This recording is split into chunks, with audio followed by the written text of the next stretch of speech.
Welcome in episode 157, What's Right with Nick Wright. We appreciate you joining us. Right before we sat down to record, there was massive breaking news in the golf world. Now, while we do love the Nick's Golf Corner segments on this show, we have not really gotten into the muddy waters of the LIV Tour and the PGA Tour. And today, it would appear our decision not to was somewhat vindicated. And we'll just get into this here and then we'll get into the actual show. And we appreciate you watching on YouTube. We appreciate you listening. If you're watching on YouTube, submit your questions and comments. We'll get to them at the end of the show. The LIV Tour and PGA Tour have merged. All of the details are not yet out. It has just happened in the last 20 minutes that it has been announced. But there are going to be some folks, luckily I am not one of them, be it golfers, golf commentators, or sports commentators, that have found themselves in a bit of a pickle because they were just adamant that they would never under any circumstances support anything associated with the Saudi government because of the murder of Jamal Khashoggi, and I apologize if I'm pronouncing his name wrong, because of, obviously, the connections to the terrorists on 9/11, because of human rights abuses, and that was an understandable position, totally understandable, but the reason we didn't take it on this show was any of us that are involved in any type of capitalistic enterprise, for a lot of us, I should say, you go high enough up the corporate org chart or food chain, and you start dealing with some uncomfortable realities. You start dealing with some of your own hypocrisies. Grab your iPhone and you're like, wait, who made this? How does it work? You look at your sneakers. Now, I understand there's different lines for everybody, and I don't really want to relitigate it. We talked about this a year ago. But we decided, you know what? We're just going to stay out of it. Because the other possible train coming down the tracks was the really rich golfers and the really rich PGA Tour that was standing on principle and claiming the moral high ground, that eventually they would fold. And that appears to be what has happened. So for folks that were really into the LIV Tour, PGA Tour feud, and Phil Mickelson and Brooks Koepka and Brandel Chambly seemed to get a lot of people mad at him, and what's Greg Norman doing, and all of that. I'll just be totally honest. There are going to be better, more informed shows on that very story that I'm sure you can find. We are going to talk NBA Finals, and we're going to talk a little NFL. That is what we do. We also might squeeze in a little French Open, as we might get a Djokovic Alcaraz semifinal, which would be just spectacular. However, we first must get to what is not on today's show. Not on today's show. Chiefsaholic, the Chiefs fan who was allegedly robbing banks to pay for his Chiefs tickets, he is on the most wanted list. That did not make the show. Also, Patrick Mahomes, as I try to fix the sign behind me, potentially being the greatest multi-sport athlete ever. That might be a bit of a stretch, but we knew the guy was an unbelievable baseball player. He's a great golfer and he's the greatest football player ever. That did not make the show. And the Chiefs visit the White House. That did not make the show either. Travis Kelce. Oh, there's me. You know, I went in. There's me. I shaved my head and then grew all the hair back. I don't know why that's the picture they used of me for the YouTube audience, but that is an older picture of me. That's 6.5 years old. That's from our original First Things First photo shoot. The Chiefs visiting the White House. But Diorra, let's get to the NBA Finals. Quite the interesting Game 2 we had. Why don't you set it up? After Miami took Game 2 in Denver, your boy Mike Malone called out his team. He said the loss was about a lack of effort from Denver. Was it truly an effort problem, or is Miami just better? Well, I'm going to go with neither. Miami is not flatly better than Denver, but they might very well be just as good, and they are definitely better coached, and that is not a knock on Mike Malone. That is just a reality of you're up against the best coach in basketball in Eric Spoelstra. I did not think this was flatly a effort issue. I know Michael Malone called it an effort issue. More of a skill issue? And I don't think it was a skill issue either. I think it was an execution issue. So there was, when Michael Malone's talking about effort, he's talking about Michael Porter Jr. specifically. And Michael Porter Jr. got lost on defense, played lackadaisical. It was a lot of what we were used to seeing from Michael Porter Jr. early in his career. That's fine. So be it. Now, is it smart for Michael Malone to call out, make it pretty clear he's talking about one guy in his press conference? I don't know if that's smart or not. But it wasn't hard to figure out who he was talking about. Because the other Nuggets player who had a really rough game was KCP. But that was because he was fouling three-point shooters. That's not a lack of effort. That is playing out of control. That's almost trying too much, too hard. Yeah. Exactly. It's so the getting lost on defense, you can say that's lack of focus and attention to detail. But at some point, folks are going to have to recognize this Miami Heat team is just different. Chris Vernon had this stat on the mismatch with Kevin O'Connor, so I want to give credit to him because it's truly remarkable. This postseason, when trailing by 8 or more in the fourth quarter, the Miami Heat are 4-7. 4 wins, 7 losses. Now that might not sound that good. And considering the fact that they have only lost 7 games the entirety of the postseason, it means in all 7 of those, they were trailing by at least 8 in the fourth.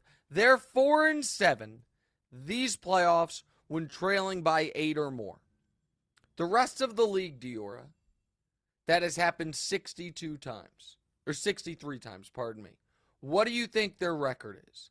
Every team other than the Heat in games when they trail by 8 or more in the fourth quarter. Of the 63 games, how many wins, how many losses? Obviously, you're going to lose way more than you win because you're trailing by at least 8 in the fourth quarter. Miami is 4-7. The rest of the league is 1-62. Think about that. The rest, what are you laughing about? Nothing. Because I let you off the hook by not having you actually give a number? Yeah. I saw a look of panic cross across your eyes. You were like, I have to do math on the fly to make sure they add up to 63, and I have to give a guess that makes sense. I realized that was me being a bad teammate. I was putting you in a bad spot. I apologize. I saw it, so I just turned it into a rhetorical question. 1-62. So, let's put it a different way. There have been 5 playoff games this year that a team trailed by 8 or more in the fourth and won. 4 of them have been by Miami. 1 by the other 15 teams to make the playoffs. This is a different team. You are fighting a different war than you're fighting with every other team in the league. And no, they don't have the raw talent that the Lakers had, that the Bucks had, that the Celtics had, that the Nuggets have.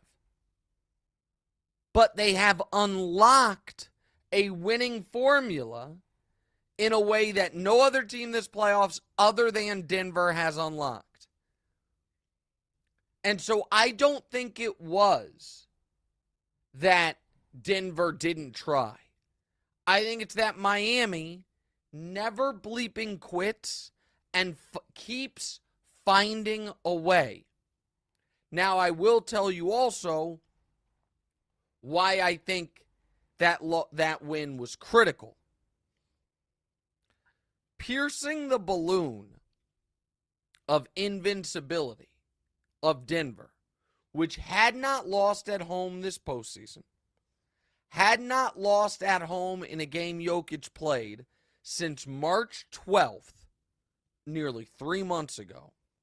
This year, at home, playoffs and regular season, when they had at least a 5-point lead going into the fourth quarter, they were unbeatable, 29-0. Psychologically, that does two things. One, Miami now knows unequivocally we can go in there and win. And two, the Nuggets know, oh, this is a different type of challenge. Because the Lakers never really threatened us in this building. The Suns never threatened us in this building. Obviously, the Timberwolves never threatened us in this building. The Heat, without their best player playing that well, without their second leading scorer from the conference finals, Caleb Martin, doing anything, they found a way to come back from 15 down and beat us. And aside from the Caleb Martin minutes, aside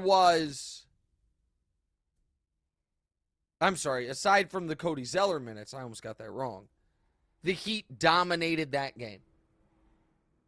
So, this is going to be a great finals. I understand after game one, everyone was talking sweep and that the Miami's Cinderella carriage is turned back into a pumpkin and all that reactionary nonsense. The Heat have earned everyone's unquestioned respect. It is now a best-of-5 series, and Miami has home court. Since Jimmy Butler got to Miami, no team in the league has more playoff victories. Since Jimmy Butler got to Miami, no team in the league has been to the finals more than once other than Miami. Since Jimmy Butler got to Miami, no team has had the postseason success overall of the Miami Heat if they can finish the job and win these next 3 games, or win 3 of the next 5 games. All right, next, Diorra. So the Heat are now in control of the finals and are about to get Tyler Hero back, but Vegas still has them as home dogs. Are you hammering the Heat in Game 3? I'm not. I bet the Heat for a real amount of money on the money line in Game 7 against Boston, Game 1 against Denver, and Game 2 against Denver. All of those bets were better than 3-1, better than plus 300. I obviously went 2-1 because they lost Game 1. I like the Heat in this spot. I might bet a little bit on them, but I am not dead on certain that they're going to win both of these games in Miami. I think they could. I do think the line is disrespectful. I think the fact that how far back do we have to go from the last time we had a home underdog in the NBA Finals? It's got to be LeBron's Cavs in 2018 against the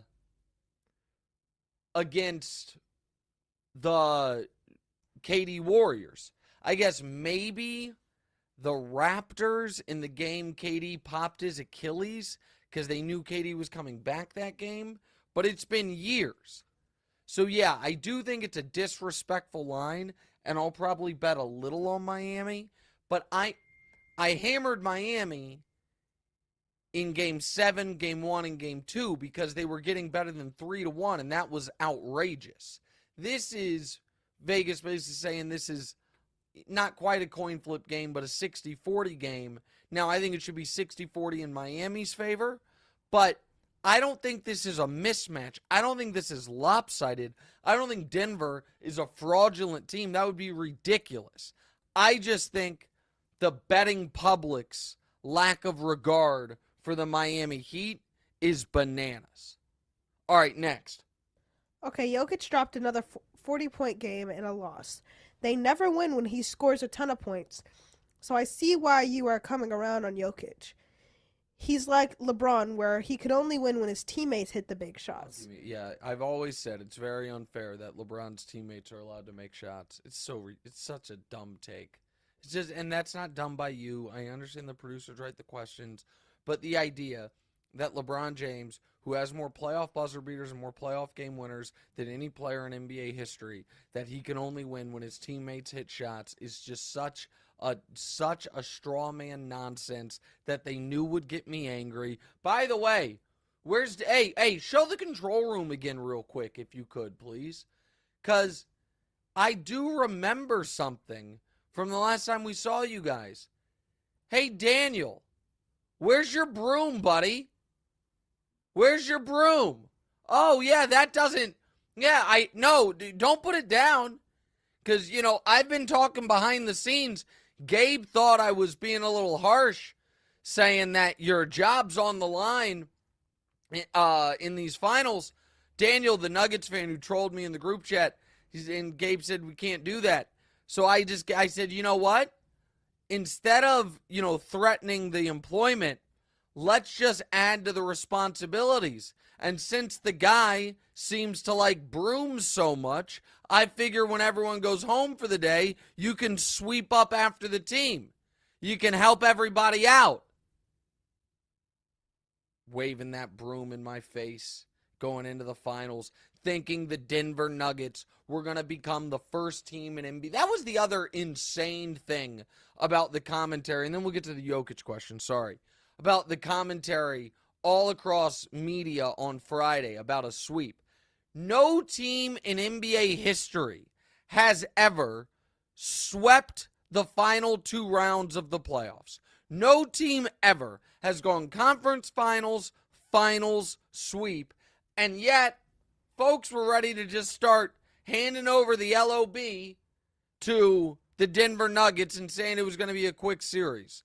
Not going to be a quick series. All right, what's the Jokic question? What does it say about him that Miami would rather take their chances letting him score? I don't think it says anything about him. I think it's actually, it does. I think it's a compliment to him. Because there are so many downstream effects from everyone being involved. First of all, you play more confident and locked in and attention to detail defensively when you are making shots. So Michael Porter Jr.'s defense would have been more attentive. I think KCP's defense would have been less frenetic if they had been hitting shots. But they weren't, and that affects different players in different ways. And because of that, Jokic's passing is the thing that unlocks Denver's offense to next level production. I had this tweet. Your mom is so funny, by the way. Sorry, I'll finish the thought in a moment. What? Your mom just texted me. Hey, what's the address to that plant spot? Crying emoji, sorry. I know you're doing your show and stuff. Like, she's the best. I had this, I tweeted out this stat, and I understand that Eric Spoelstra attempted to tamp down on this talk, but I think it's very relevant. The Denver Nuggets this year in the regular season, when Jokic had double-digit assists, were 34-4. When he didn't, they were 14-17. So when Jokic has 10-plus assists, they are a 72-win caliber team. would be as good as any team in NBA history.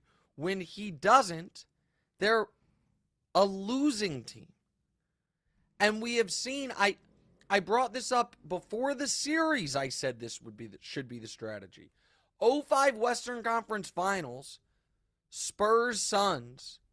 Amari Stoudemire averaged 37 a game that series. Popovich was just like, you know what? We're not doubling him. If he scores now he was a very different player. Obviously, a very different player than Jokic. Demonstrably different. But the point was, let him go crazy. Don't let Joe Johnson and Sean Marion and the other shooters, Sean Marion wasn't really a shooter, but kind of turned into one. Don't let them go off. And it worked. They won in 5. This is a sound strategy because it's going to take around 115 to win these games. If Jokic is, quote, only, unquote, creating 50 points, you can live with that. You really can. What you can't live with is when he's creating, scoring, and assisting 60, 65 points like he did in game 1. That's what kills you. So, I do think this is a sound strategy. Do you have a follow-up there, Diorra? Yeah. Is he the only player in NBA history whose kryptonite is scoring 40 points a game? Well, it's not that it's his kryptonite. I know they're 0-3 this postseason when he scores 40 plus. But there is a level of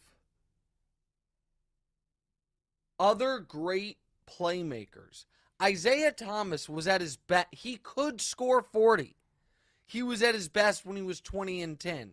Steve Nash similarly. Magic, he could score big numbers, but not with regularity. He had to be passing. Great playmakers and distributors, that is what their secret sauce is. And it wouldn't be shot. So Isaiah, to me, is a good example because Isaiah was just best. The Pistons were best when he was getting everyone involved. Famously, they lost the 43-point finals game when he had 25 and a quarter. They only lost by a couple, but they lost. So this is not something we've never seen before. We've just never seen it from a center. Next. Okay. Ooh. You okay? Yeah. Okay. All good. Kyrie has apparently reached out to LeBron to see if he would come to Dallas. Luka and LeBron together would make your head explode. If Kyrie really just wants to get back together with LeBron, was this the best way to go about it? All right, so this is a more complicated story than people are giving it credit for. It's also very simple. The simple part is this. There is no way for the Dallas Mavericks to acquire LeBron James this offseason. It's not going to happen. There's no trade that makes sense for the Lakers. He's not getting bought out. That's not happening. So why is this now story out there? Now, I do think Kyrie wants to play with LeBron. And Bill Simmons mentioned LeBron trying to angle to get to Dallas. But that is, in my opinion, only tenable after this coming season. When LeBron's a free agent and he can go anywhere he wants. Simmons talked about Draymond going down there and then LeBron going down there eventually. I think this is Kyrie wants the Mavs to give him the max. I also think Kyrie ideally would love to find a way for the Lakers, for him to play with the Lakers and to get the max.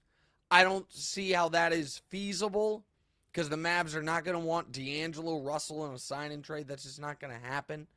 So, what I think Kyrie is sick of giving up money, and he wants the max. He understands this might be his last big contract.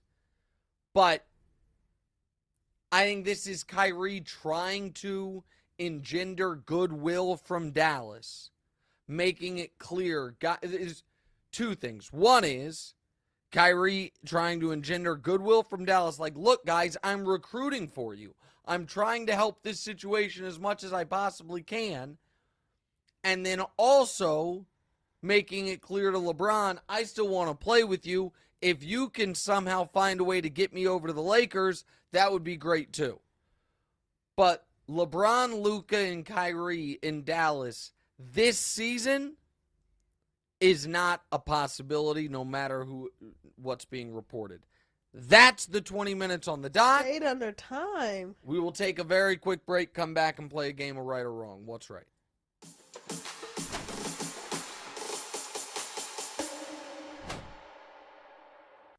Welcome back, episode 157.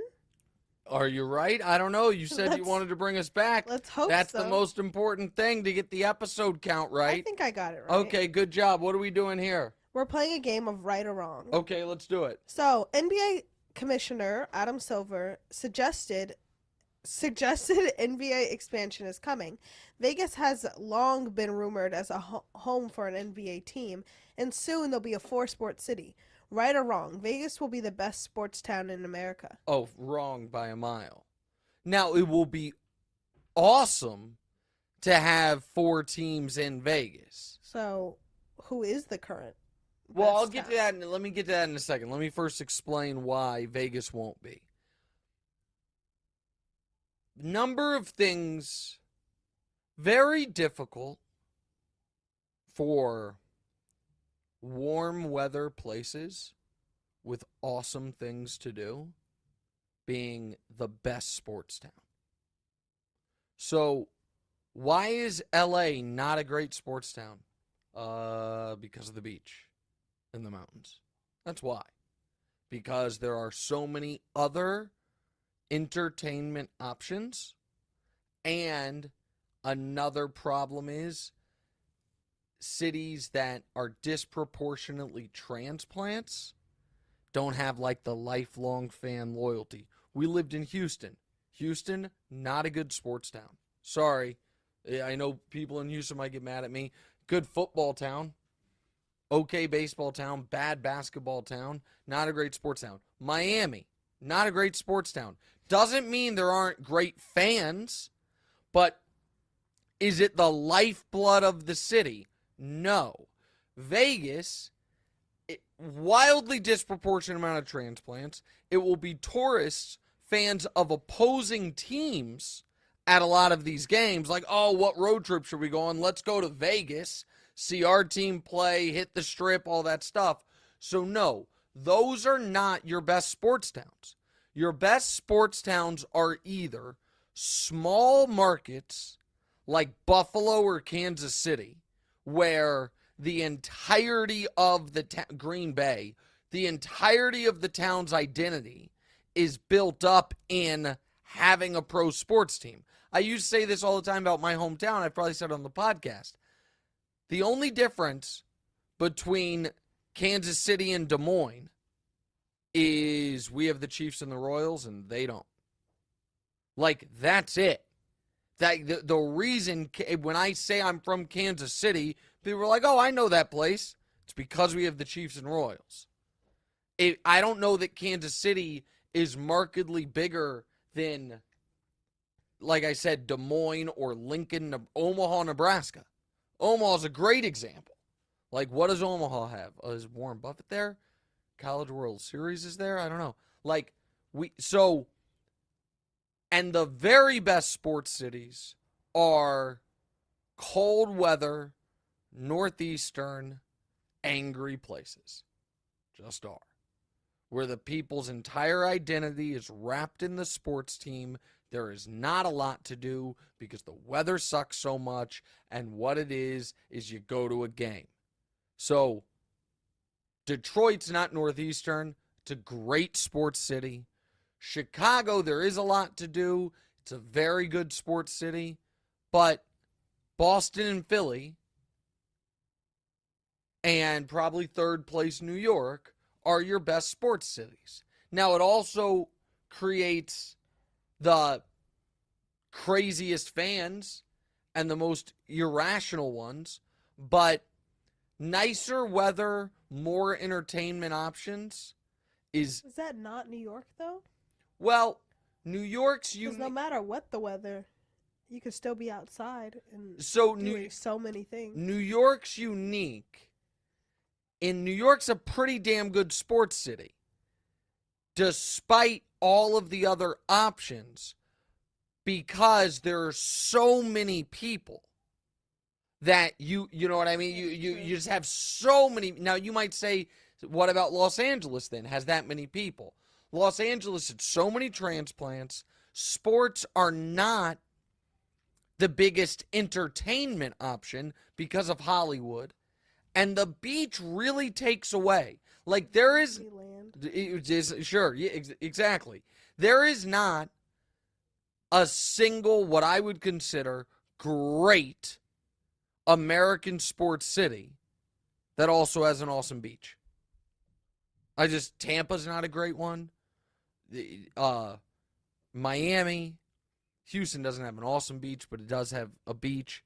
Who's going to Galveston, though? A lot, I understand. But who's going to put Galveston with good beaches? No. But L.A., San Diego, San Francisco, coastal places, not great sports cities.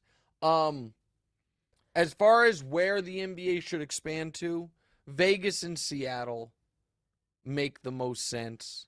I know people want me to say Kansas City. You don't think Kansas City should have a basketball team? I would love it.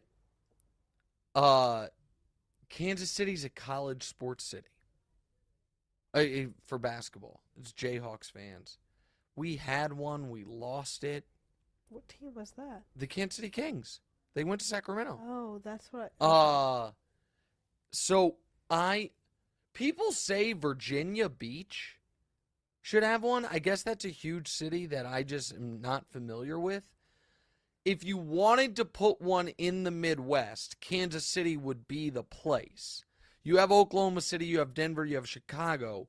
Kansas City would make sense, but I don't think you need to expand by 4 teams. I think expanding by 2 and doing Seattle and Vegas probably makes the most sense.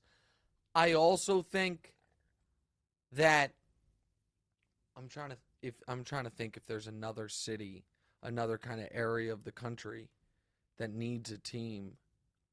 I mean, you can't do anywhere in what's called the Big West, like Idaho, Montana, the Dakotas, Wyoming. You just can't have pro sports teams states there. In a minute. Yeah, you can't. It's a crime that those 5 states have 10 senators. Give me a break. It's like 85 people live there. Sorry for the people watching the show, but it's not really one person, one vote. When this state with 400,000, well, they're real states, but the founders didn't expect one state to have 400,000 people, another to have 40 million. You have the same number of senators. Give me a break. All right, next. All right, the Celtics keep their embattled head coach Joe Mazzulla next year. Right or wrong, Boston is smart for keeping Mazzulla. You all right? No. I had a mini stroke. Yeah, you want to know how that question's supposed to sound? No, the I know. Celtics I understand. are keeping their embattled head coach Joe Mazzulla next year. Right or wrong, Boston is smart for keeping Mazzulla. I'm aware how it was supposed to be read. I think. Are you aware how it was read? Yes. The Celtics keeping their embattled head coach just me. Joe Mazzulla next year. Right or wrong? I said Mazzulla. Oh, wrong. I understand why they're doing it, but I think it's a mistake. I think they know it's a mistake. The problem is, when you are the person that hired the guy, you don't want to have to fire him because you are then admitting you screwed up. And it's not that Brad Stevens made Mazzulla the head coach. It's that 25 games in, he gave him a contract extension that he didn't have to give him. So when you do that, does Brad Stevens then want to go to his bosses, the Grousbeck and the owners, and be like, hey, you guys got to cut a check for $15-20 million for this contract extension that we got to pay out that I shouldn't have given him. And so they're going to try to keep Jaylen Brown, I assume. They are keeping Joe Mazzulla, and I think it's a mistake. Next. Okay. Russell Wilson was reportedly set to be traded to Philadelphia before he nixed the trade in favor of a move to Denver. Right or wrong? Philly Russ would have beaten the Chiefs in the Super Bowl. They wouldn't have been in the Super Bowl. Jalen Hurts was awesome last year. The idea that Russell Wilson with Philly they would have been as good as with Jalen Hurts. And I'm not the biggest Jalen Hurts guy in the world, but the idea that they would have sniffed the Super Bowl if they lost Jalen in place of Russell Wilson, talk about a sliding doors NFL moment. Jalen Hurts has got a $250 million contract, damn near won NFL MVP, took him to the Super Bowl. They were going to relegate him to second string in favor of Russell Wilson, and Russell Wilson threw his body in front of the car, wanting to come to Mahomes' division instead. Bananas, but obviously wrong. Next. Dalvin Cook trade rumors are swirling, and Ezekiel Elliott is still unsigned. These are huge name guys, but no one wants to spend on running backs anymore. Right or wrong, the NFL has a running back problem. Wrong. I don't think it's a problem. Sports change, man. And Zeke is a huge name, but he's not a very good player anymore. Dalvin Cook's a good player to very good player, but expensive player to spot people don't want to spend money. Guys, things change. There's no problem with that.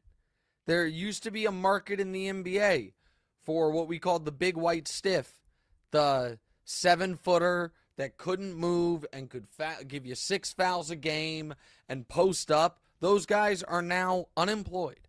These sports change, media changes, the world changes. There are things that used to once be valuable that no longer are. And the running back position is right now in a spot where you can find 80% of top-level production for 10% of the cost. So why would you not just go with that nearly every time? Next. Jaguar. Yeah. Oh, you okay? Go ahead. You've got to stop. Well, listen, I expect excellence. We're on 157 episodes in. People are expecting it to be nice and tight. Go ahead. Jaguars coach Doug Peterson said Trevor Lawrence showed that he can put the team on his back last season and expects more of him this year. Right or wrong, Trevor Lawrence will be the 2024 MVP. If right now you're asking me, will I pick Trevor to win MVP? I might, but I'm going to say wrong right now because I don't want to be locked into the prediction. It's on the board, and people are not giving the Jaguars the respect they earned last year. They were 6-1 after the bye. They had a 27-point comeback in a playoff game against the Chargers, a good team, and then they played the Chiefs within a score.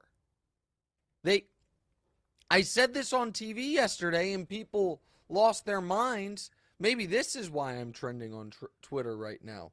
My Trevor Lawrence Jags Bills take. I'm sure that's the reason. Last year, what did the Bills accomplish more than the Jaguars? They both won their division. They both won a playoff game. Let's think about those playoff games. The Jags beat the Chargers. The Bills escaped against Skylar Thompson. They both lost in round 2. The Jags lost on the road in Kansas City by 7. The Bills lost at home to Cincinnati by 17. The Jags quarterback is on an upward trajectory. The Bills quarterback finished the last 10 games of last year with some of his roughest football of his career, of his last 4 years of his career. So I don't know about him being the league MVP, but the Jags deserve more respect than they're getting. Next. Apple announced the Apple Vision Pro, a new VR headset. Right or wrong, you are in on VR. I'm not in on VR until listen, people don't want to put on goggles. Now, I did read... A lot of people want to put on goggles, actually. What do you mean? I mean, a lot of people enjoyed the virtual reality stuff. You can play games. You could go to the mall. Okay. Watch games. So now I did read that someone that wore these, and it gives you the full-blown NBA courtside experience. That's pretty cool. That could be cool.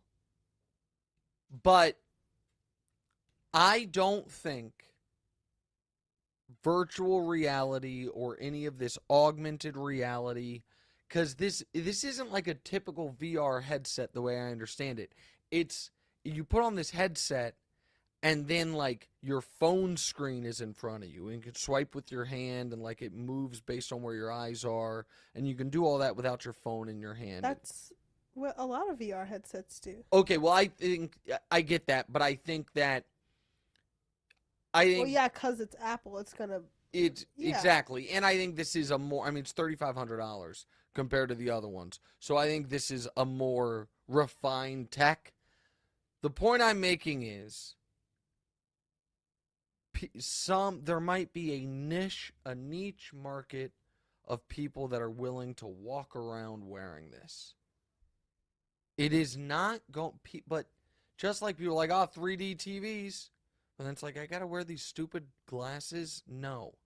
And then the Oculus, there was a market for it, but again, people don't like wearing, not enough in my opinion, people like wearing that big stuff on their face.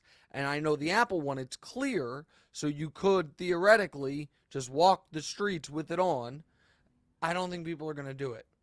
I think eventually, when it becomes either an implant or like a lens or something very small that is an augment to like glasses that you already wear, then it will take off.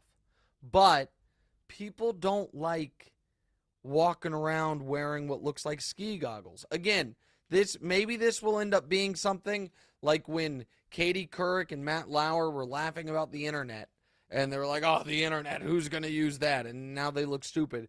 If in 20 years, or in 2 years, I should say, everyone's walking around wearing these headsets, I don't think people are going to do it. Do you? Mm-mm. I just don't think people are going to. I think like maybe like the head implant thing I could completely see happening. I think that could happen. Maybe just because I've watched too many episodes of Black Mirror. Yeah. You know they're coming out with a definitely- new season Really? of Black Mirror. Yeah, 5 episodes, I think. And again, putting on an Oculus to play video games at home is very different than what they're trying to market for here.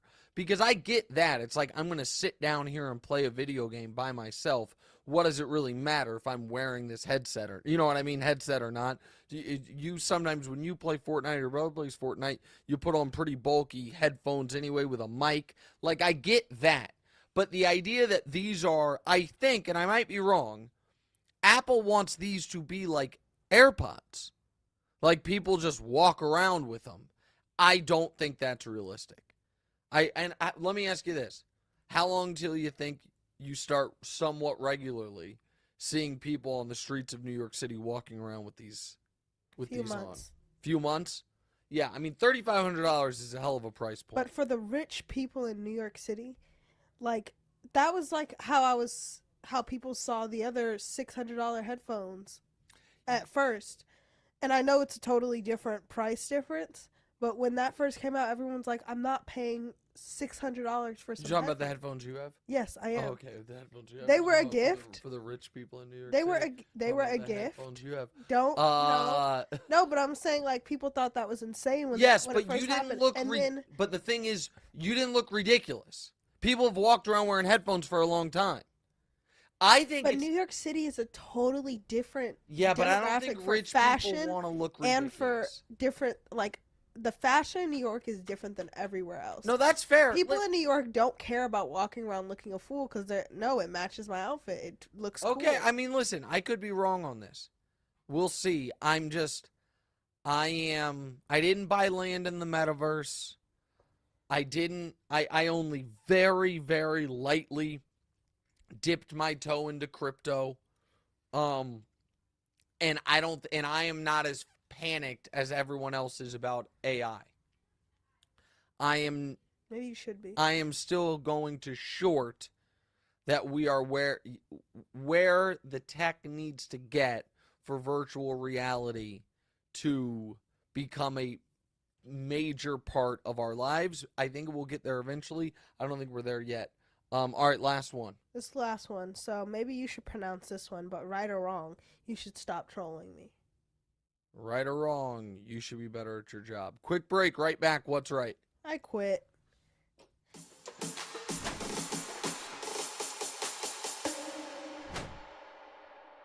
Welcome back, episode 157. Now we're going to read your fan questions. Scott Frazier says, so is this a Bengals shirt you're wearing, Nick? Oh, no, I understand why you'd think that. It is a tiger on it, but it's a Kenzo shirt, not a Bengals. It has no team affiliation, just high fashion. That's all it is. Next. Look at you, cool guy. Ben Whitney asked, if Miami loses the series in 5 or 6 games, what moves do they make in this offseason to get back and finally break through after a second finals loss of the Jimmy Bam era? I don't think they do anything major. I think you clearly have a core that is good enough.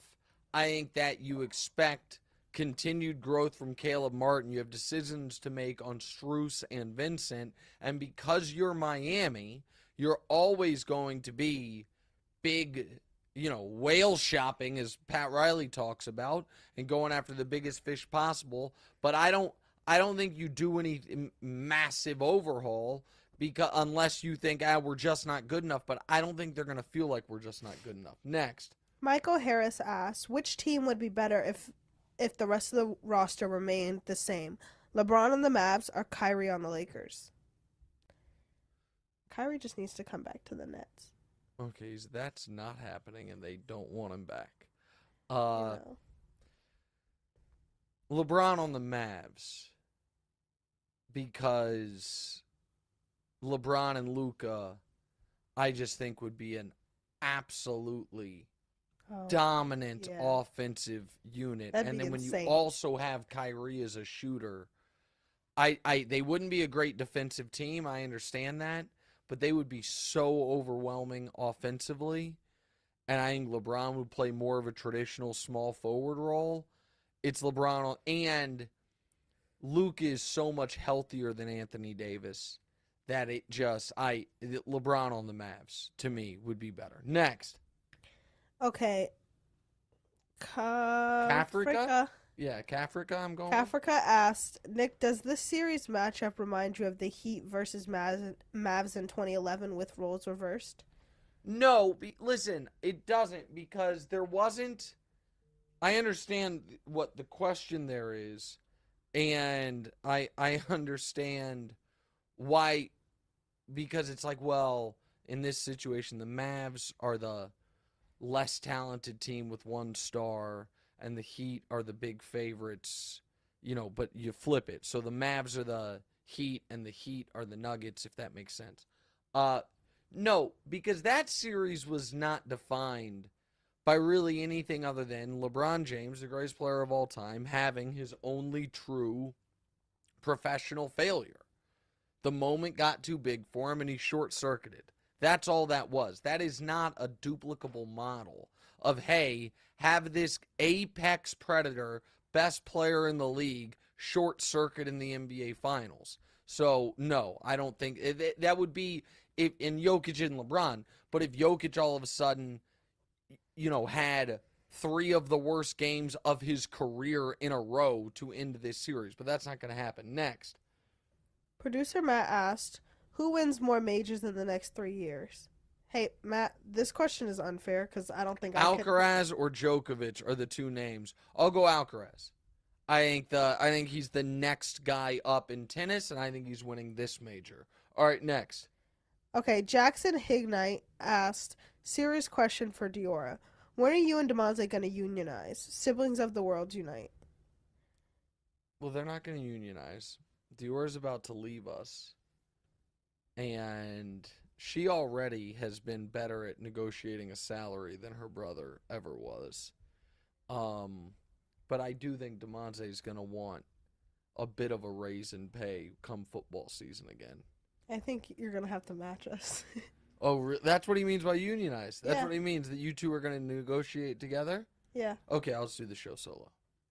Oh, yeah, we'll see how your views go after. Oh, how my views go. My views are dependent on you mispronouncing names and questions. I'm the beauty, you're the brains.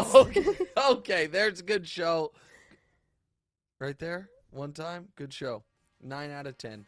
Love ya. See you guys on Thursday as we recap Game 3 of the finals. See you Thursday. What's right? Hey, it's Nick Wright. Thank you so much for watching. Please do us a favor. Click subscribe. It helps my ego, and DeMonte's got a financial bonus writing on a number of YouTube subscribers, so help him out. And also, click the bell. I don't know what the bell does, but they tell me to tell you to click the bell. And if you're audio listeners, people that have commutes, drives, whatever it is, subscribe to the podcast as well, wherever you get the podcast. Same show, just in your ears instead of through your eyes. All that. Check it out. Appreciate y'all.